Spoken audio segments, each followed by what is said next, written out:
Assalamualaikum warahmatullahi wabarakatuh. Selamat pagi anak-anakku. Bagaimana kabarnya hari ini? Semoga kalian selalu sehat. Jangan lupa tetap jaga kesehatan. Selalu gunakan masker ketika keluar rumah dan jangan lupa cuci tangan menggunakan sabun. Anak-anak, hari ini kita bertemu kembali untuk belajar tema 1, subtema 1. Apa yang akan kita pelajari? Organ gerak manusia dan hewan.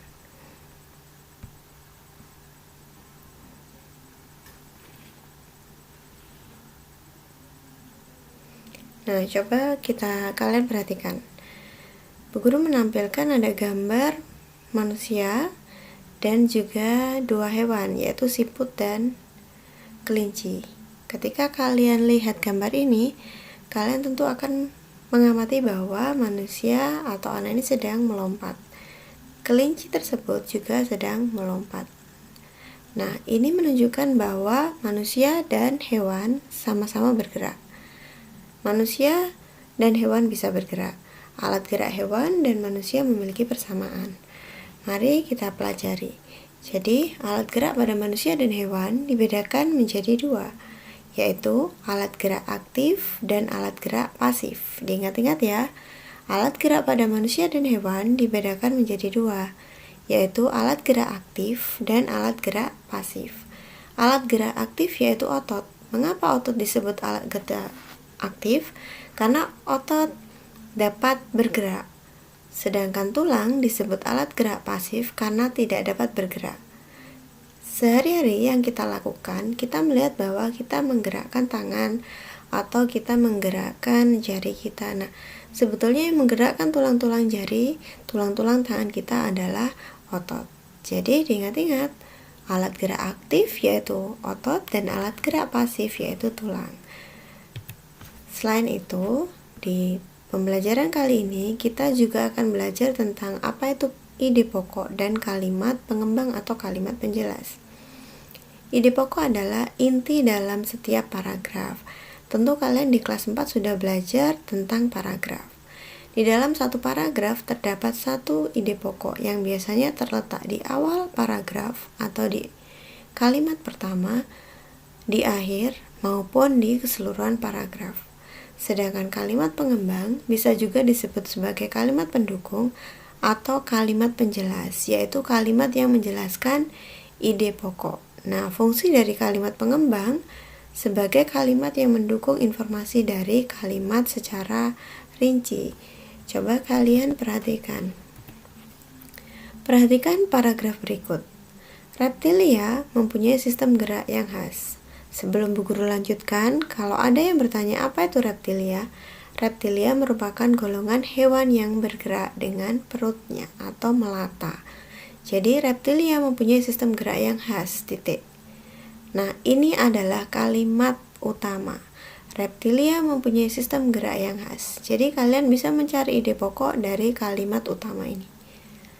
Bu Guru lanjutkan, misalnya pada ular merupakan jenis reptilia yang mempunyai tulang ekor, tulang badan, tulang tengkorak, atau tulang kepala. Tulang badan pada ular tersusun dari ruas-ruas tulang belakang yang jumlahnya ratusan buah.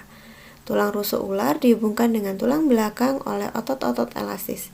Hal inilah yang membedakan dengan vertebrata lainnya. Ular bergerak dengan merayap, yaitu dengan cara meleok-leokkan tubuhnya pada tanah dan batu.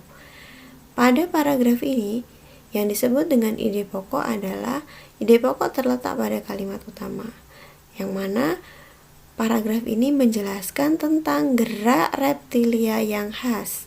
Kalian juga bisa menyebutkan ide pokok dari paragraf ini adalah sistem gerak reptilia yang khas. Kemudian, yang mana yang disebut dengan kalimat pengembang atau kalimat penjelas? Semua kalimat yang ada dalam paragraf ini selain kalimat utama disebut dengan kalimat pengembang. Jadi yang mana kalimat pengembang? Mulai dari kalimat ini. Misalnya pada ular merupakan jenis reptilia yang memiliki tulang ekor, tulang badan, dan tulang kepala atau tulang tengkorak. Ini kalimat penjelas yang pertama. Kalimat pengembang yang kedua, tulang badan pada ular tersusun dari ruas-ruas tulang belakang yang jumlahnya ratusan buah. Kalimat pengembang ketiga, tulang rusuk ular dihubungkan dengan tulang belakang oleh otot-otot elastis. Hal inilah yang membedakan dengan vertebrata lainnya. Kalimat pengembang selanjutnya, ular bergerak dengan merayap, yaitu dengan cara melewat-lewatkan tubuhnya pada tanah dan batu. Coba perhatikan tanda panah yang bergerak ini. Yang Bu Guru tunjuk ini adalah kalimat utama.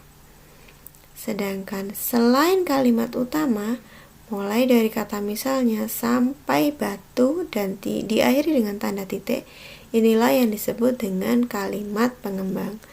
Kalau kalian masih kesulitan, kalian bisa membuka buku tema 1 di pembelajaran 1 dan 2. Di sana kalian akan menemukan apa yang dimaksud dengan ide pokok dan kalimat pengembang. Untuk selanjutnya, tugas hari ini adalah perhatikan paragraf berikut. Nah, di sini ada paragraf yang terdiri dari 4 kalimat. Tugas kalian adalah 1. Tuliskan ide pokok paragraf. 2. Tuliskan kalimat pengembang dari paragraf tersebut.